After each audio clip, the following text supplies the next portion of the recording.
Hi again, everybody. Welcome to Inside Golf. I'm Harry Donahue. You know, over the years, Inside Golf has profiled a number of Philadelphia area golfers, both professional and amateur, who have been game changers. One name that's been overlooked, and by the way, not just by Inside Golf, has been that of Marty Lyons. Marty Lyons began in golf as a caddy right here at Lanark Country Club in Havertown. He was just a youngster, and within a few years, he was the head professional. And then in the mid-50s, he actually convinced the PGA of America to hold their PGA championship right here at Lanark. The year was 1958. In terms of a game changer, well, how about this? He convinced the PGA not only to hold the event here, but to change the format from match play to stroke play. And for the first time ever, he got the PGA National Championship on television, on CBS.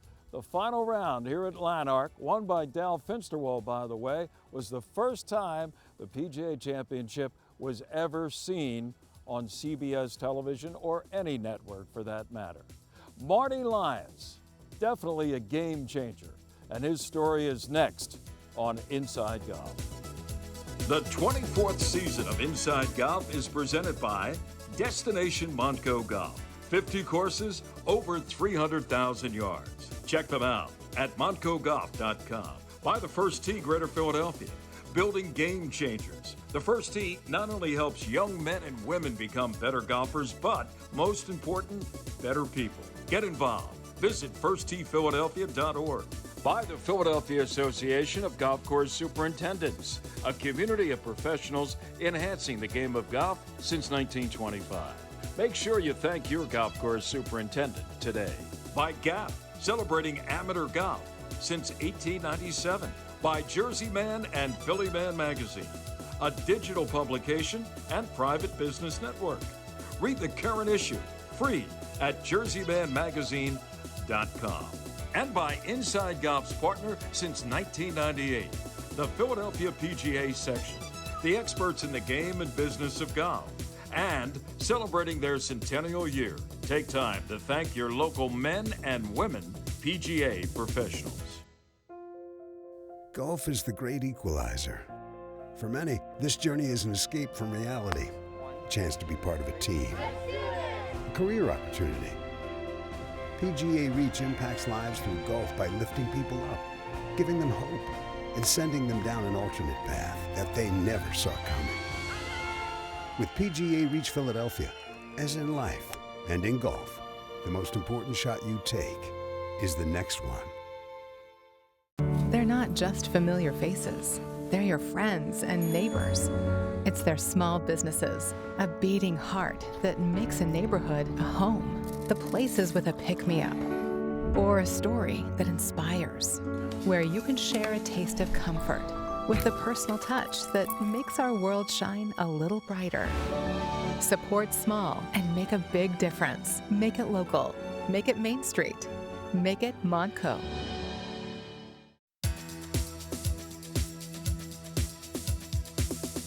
And welcome back to Inside Golf, assembled here in the lobby of Lanark Country Club in Havertown with the family members, those living and proud of it, of Marty Lyons. We have Sister Kathleen Lyons, Sister of Mercy for, we won't tell you how many years. What a while. Good to see you, Sister. Thank you. We have also Marty Farrell. He is Director of University Advancement at St. Joseph's University and named after his grandfather, Marty Lyons. And we have our proud historian for Inside Golf and everything related to Philadelphia golf history, Mr. Pete Trenum, former head pro at St. David's. Sister, let's begin with where it all began for your dad, Marty Lyons. He was born in West Philadelphia, correct? 61st and Cedar Avenue. 61st and Cedar. What they refer to it as West End. It's the very end of the city. Okay. And he started in golf, if I'm not mistaken, at a pretty young age here at Lanark as a caddy. That's right, at age 9. And he would usually walk from West Philly up where the trolley was, right in the middle of Westchester Pike now, walk here every day to play golf or to caddy. And when he first came, he would have to shoo off the roosters and the chickens. It was farmland, but there was a golf course here. At that time, it was called Bon Air Golf Course. Okay. So- and it, for him, turned into the opportunity to become, I think, the caddy master. Caddy master. And then eventually he was a professional and he became head pro. So his whole golf life began and ended here at Lanark There Country was a Club. short time, 6 years, and Pete would know this, 6 years he was a pro in Maple Shade, New Jersey at a country club down there. But then his heart was always here. So as soon as he had the opportunity to come back as an assistant pro, he came back to Lanark. Marty Lyons died in 1968, heart attack, young man. And he left behind, of course, your mom, and you had One older sister, one Nora. older sister, who was My mother. Marty's mother. So this is the family affair. Pete, what kind of a golfer was Marty Lyons, and an administrator? Because eventually he became president of the Philadelphia section of the PGA. Oh, while he was a pro in South Jersey, he qualified for the PGA Championship one year, and of course it was match play, and then when you got to the site of the tournament, you had to qualify again for the match play, and he didn't make that. But he was a decent golfer as a younger man, but he got so involved with all the other things he did in golf, like teaching golf and promoting golf, that his game took second or third, to that.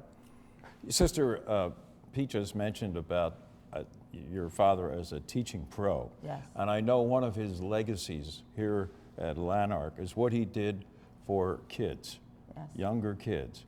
And he had one in particular who went on to win the U.S. Women's Amateur in the late 40s, Dorothy Germain, eventually Dorothy Germain Porter. Tell us about, you remember those days, don't you? Or at least Well, hearing not the quite. stories, hearing the stories about how proud he was. He was very proud of Dorothy, and he wanted everybody to play golf. It didn't matter whether you were rich or poor, young or old.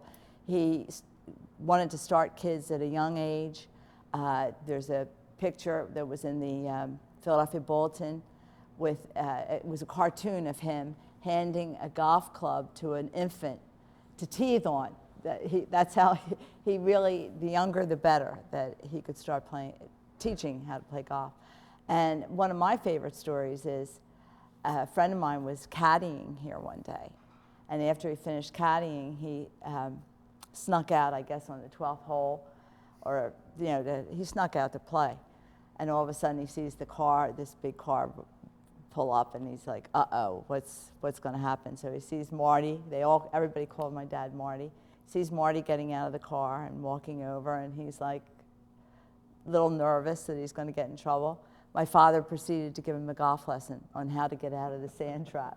So, I mean, that says it to me, that he really had, he wanted everybody to learn the game of golf. He loved the game of golf, and he loved the PGA, and most especially, he loved this place, Lanark. Marty, unfortunately, you were only 2 years old when your Yes. grandfather passed. Yeah, I was born in '66 and Marty died in '68, sadly. But I always say how the blessing was, a couple years after he died, my grandmother moved in with us. And so I was about 6 when she moved in. And honest to God, she was a great, great storyteller, raconteur as it were. And she just told great, great stories. Yeah, she kept, I mean, you're going to show that. She kept every clip, newspaper clip, We have lots of pictures. clips here. These are all the old newsletters from Lanark. She had treasure trove of history, and I tell people from her stories, and I mean this. I say I fell in love with the game before I ever picked up a club, and couldn't wait myself to get over here and caddy. And I started caddying in 1978. I was in 7th grade over here at Sacred Heart. And the stories continued, and I was very proud. There were a lot, that was only 10 years after Marty died, so there were a lot of the members were still here, and I'd be introduced, this is Marty's grandson, and they'd say, oh my God, your grandfather, he was a great, great guy, great teacher, a gentleman, you should be very proud. And I was, but the funny, and I shared this when we were out in Milwaukee, my grandmother had Marty up on a pedestal, like ready to be canonized.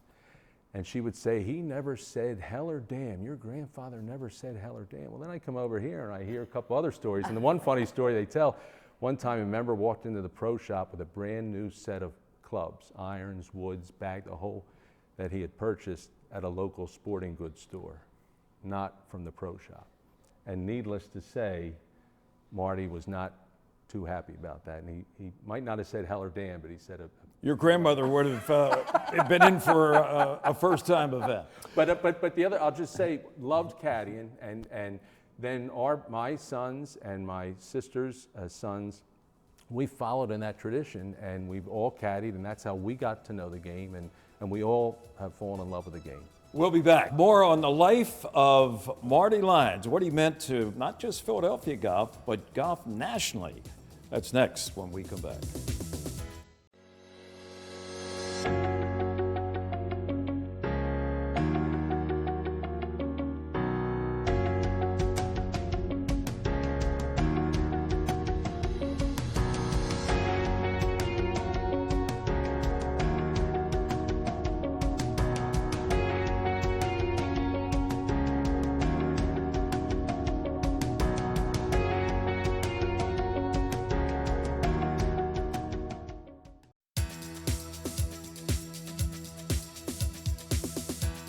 Welcome back to Inside Golf. We are assembled here at Lanark Country Club in Havertown with Sister Kathleen Lyons, daughter of Marty Lyons, recently inducted into the PGA Hall of Fame, and grandchild Marty Farrell and historian Pete Trenum. All right, we talked about Marty growing up in West Philadelphia, coming here to Lanark.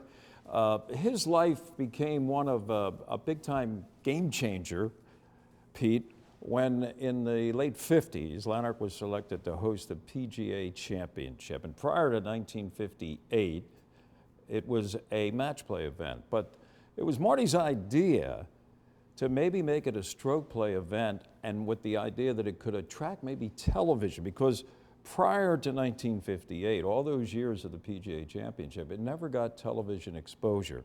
And he had a connection to CBS. One of his members here was a fellow by the name of John Facenda, correct? And that's how it started. Tell us about it. Well, the tournament wouldn't have been here if it weren't for Marty Lyons. He went to the national PGA meetings and kept promoting Lanark Country Club as a place that should host the PGA Championship.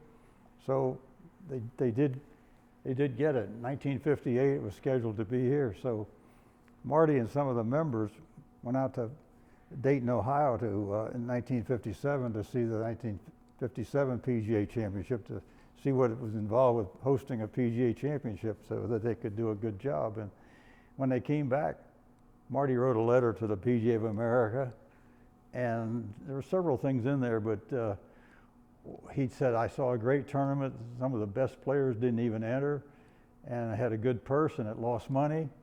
And if the tournament were stroke play instead of match play, maybe television would be interested, because we could guarantee that the best players would still be around on the weekend. And so, and then more PGA members could play in the tournament because the field could be 150 instead of 128 or whatever. And so anyway, he wrote this letter to the PGA of America. And then at the national meeting, he got up on the floor and he sold it to the delegates, and the delegates voted at the 57 fall meeting, annual meeting, to change the tournament to stroke play. And they had the advantage of having a CBS station, WCAU, at the time. So now, I mentioned John Facenda was their big anchor. Jack Whitaker was there. Frank Cherkinian, I think, worked as a director. Frank Cherkinian was a golfer. Later on, he became a Hall of Famer because of his work with CBS TV. And it all came together, but the guy that got everybody together on the same page was Marty Lyons. And Sister, you were telling me a story before we started our interview today. You remember in 1958, I don't know, you were a young girl. I was very young. But what's your best memory of that weekend? Well, besides the fact that I had a different outfit for every day, which I loved, but I remember all the pros coming and just meeting them all, and it was really exciting. And then after the tournament was over that evening, my mom and dad and my sister and we all went down to WCAU for the interview. He was interviewed with John Facenda and Jack Whitaker right there on City Avenue. It was really exciting. How about that? And it was your dad. And you never played golf. Tell the story about when you went into the convent, you went to Yes. Archbishop Prendergast High School in Drexel Hill. Yes. You had a meeting at the Mother House in Marion. Yes, when I decided to become a Sister of Mercy, we had to go to Marion to be interviewed to make sure this was. You were the up and right up. candidate. Yeah, well, I was the right candidate. So the sister that was in charge interviewed my mom and dad, and of course everybody was a little nervous. And she started with my mom, and my mom said all the right things. And then she turned to my father and she said, "Now what does Daddy think of his little girl joining the convent?" And my father said, "Well, she never took up golf, so I guess this is the next best thing." I thought my mother was going to kill him, but obviously. Just what a proud father would say. Yes, he charmed the sister. So all these years later, I did make it into the convent. All's well that ends well. Yes. And for the Lyons family, a lot of pride going to Milwaukee. And Pete, you did a video that was shown introducing everyone who was there at the PGA convention to what the life of Marty Lyons was all about and why he deserved to be in that Hall of Fame. And for all three of you, I know it was great to be part of that whole experience. Stay with us, more to come. We'll get from Chris Wilkinson, the general manager here at Lanark, a little perspective on the legacy of Marty Lyons here to today's members. That's next on Inside Golf.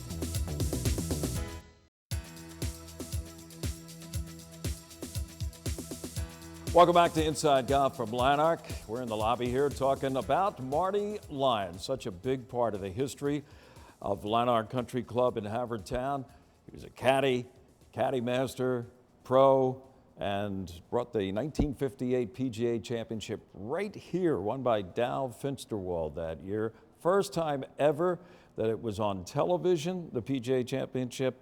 First time ever it was not a match play event, but a stroke play event. Chris Wilkinson, Director of Golf, General Manager. You got a lot of titles, Chris, here at Lanark. I'm glad I remember just a couple of them, but thanks for joining our esteemed panel here. Marty Lyons, a big part, as I mentioned, of the history here at Lanark. You went to Milwaukee for his induction into the PGA Hall of Fame back in November. But tell us what you would tell anyone about what Marty Lyons meant to Lanark Country Club. So I think Marty's legacy is just tremendous here, and I've worked at some great clubs before here, and coming here 12 years ago, this is really the first thing that struck me is how his legacy has lived on past his years. And as a PGA member for 20 years, I was always struck by how often he still gets mentioned here, and every day. In fact, we have one of the most active grill rooms probably in the country that's named after him, and that's certainly a legacy. He would be proud, from what I hear. But what really struck me is, from hearing the stories about him and learning about him, is how much the game of golf was important to him. And I think that's really that spirit of competition and golf has really lived on at this club, and we have just a great legacy of players that have come through here, events that have happened here, and you look back at what he brought to the club. I mean, the 1945 Philadelphia Inquirer Invitational that Byron Nelson won one of his 11 straight victories, and he won the 7th one here. That's just an amazing piece of history that lives on. And then, of course, the 1958 PGA. And all the other local and regional events we've had. I really think that started with Marty, and that lives on today, and it's really important to our members to still have those events in that competition. You know, Pete, talking about Marty's legacy, not only with junior golfers and things that he did here at Lanark, he was also involved back during the war years of helping bring golf to World War II veterans, especially at the Valley Forge Military Hospital. Could you just summarize in a couple minutes or less what went on? At the spring meeting, he was president of the Philadelphia PGA by then, and at the spring meeting, Leo Deagle, who had won the PGA Championship twice, was the pro at Philmont, and he was the tournament chairman for the Philadelphia PGA. And Marty gave Leo Deagle full authority to use the Philadelphia section's tournament schedule to raise money for wartime charities. So Leo Deagle came up with this idea of having an exhibition between the women golfers in Philadelphia, the amateur golfers, and the pros to raise money, and they were going to buy an ambulance. And Bala Golf Club, to host the tournament, you had to put up $500. You had to pay $500. So Bala Golf Club hosted the event. And there were spectators and all that. And at the end of the day, instead of buying an ambulance, the Red Cross suggested, why don't you go out to Valley Forge General Hospital in Phoenixville and see what you might be able to do there. So Leo Deagle and Marty went out there and looked around, and they decided they could build a golf course for the wounded veterans. That's what you call giving back. Sister, you were telling me a story earlier about your father's interaction with some celebrities who showed up here at Lanark. One of them being Ed Sullivan, who was probably, you know, if people weren't growing up in the 50s and the 60s, Ed Sullivan was as big as it got on television. Every Sunday night he did a show. He had the Beatles, he had Elvis Presley, but he came to Lanark to play golf. And what happened after his round here? He came, and I believe this was way before I was born, just to make sure you know that. Another story from our grandmother, yeah. My grandmother, or my mother used to tell the story. Anyway, my dad had to drive him down to 30th Street Station. He must have been taking like an 8 o'clock train back up to New York. And my father had some time to kill and knew that if he took him to our house, my mother would have she'd have a heart attack because she'd need at least 2 weeks to make sure that the house was in Yeah, it was Ed pristine- Sullivan. We yeah, need it's to Ed have Sullivan, this place yeah. in order, right? So anyway, he decided to take him to our convent. And the sisters, one of the sisters came down and answered the door, and of course she almost fainted when she sees Ed Sullivan at the front door of the convent. So she goes up and tells the other sisters that Mr. Lyons is downstairs and he has Ed Sullivan with him. Well, the nuns didn't believe her, you know, so finally they succumbed and they all went downstairs, and there was Ed Sullivan. It was a great visit and very exciting. Bing Crosby was also here, and Bob Hope. And the Three Stooges. And the Three Stooges. And the Three Stooges. Wow. But Doesn't get any better than that, folks. I just have a very quick story about the Valley Forge. You probably told me this, Pete. There was a football player from one of the southern schools, Georgia or Alabama, and after he graduated, he was a star football player. After he graduated, he fought in the war and was wounded and lost his eyesight. Came back to Valley Forge very, very depressed. Learned how to play blind golf and wound up winning like 8 or 9 tournaments. And I thought that was such a great story to see the impact that golf course had on the wounded veterans. That's a great and one of story. the last things my dad said was, he had given a speech at the PGA meeting right before he died, and one of the last things he said is, we'll have to get that golf course up and running for the boys coming back from Vietnam. So I thought that was a great legacy. Yeah, that was 1968. We'll be back to wrap things up on the life and the times of Marty Lyons here at Lanark. That's coming up in just a moment on Inside Golf. The road home for the holidays, where the ultimate driving machine becomes the ultimate cruise through 3 states machine. The ultimate zip around the corner for mom's cooking machine.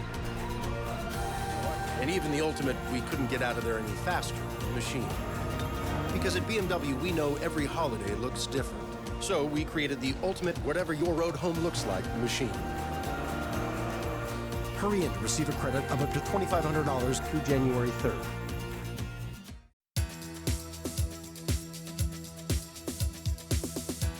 Well, welcome back Inside Golf. We're wrapping things up here on our tribute to Marty Lyons, a recent inductee into the PGA National Hall of Fame. It happened in November in Milwaukee. Pete Trenum's here, Chris Wilkinson, Marty Farrell's sister Kathleen Lyons, the daughter of the Hall of Famer. Marty, you have the gift of gab a little bit here in the last minute or so. Could you kind of sum up what going forward Marty Lyons means, not just to Philadelphia Golf, but here at Lanark Country Club? Yeah, well, first of all, Harry, thank you for the opportunity. We're delighted and also very grateful to Pete Trenum. This would not have happened, and of course to the PGA for highlighting Marty after 50 years, which we're so proud of. But my sister and I were talking earlier, and we really think of all that Marty did, and he did a lot. What he was most proud of was the fact that he was a teacher of the game. and he taught the game to folks of all different abilities. You mentioned Dorothy Germain Porter, but he also would teach a priest who came to Sacred Heart, didn't know anything about the game, would bring him over, teach him the game. Didn't matter your ability, but he wanted people to be able to play the game because he loved it. He knew what it meant to be out and camaraderie and exercise and just how great the game is. And I really think that's his legacy. And I look at our family, I'm so grateful. We're lucky to be here at Lanark now. All our children have participated in the junior program that Marty started. And I hope they'll teach their kids the game, because the game has been very good to our family, and we love it, and that's his legacy, and I am forever grateful for that legacy.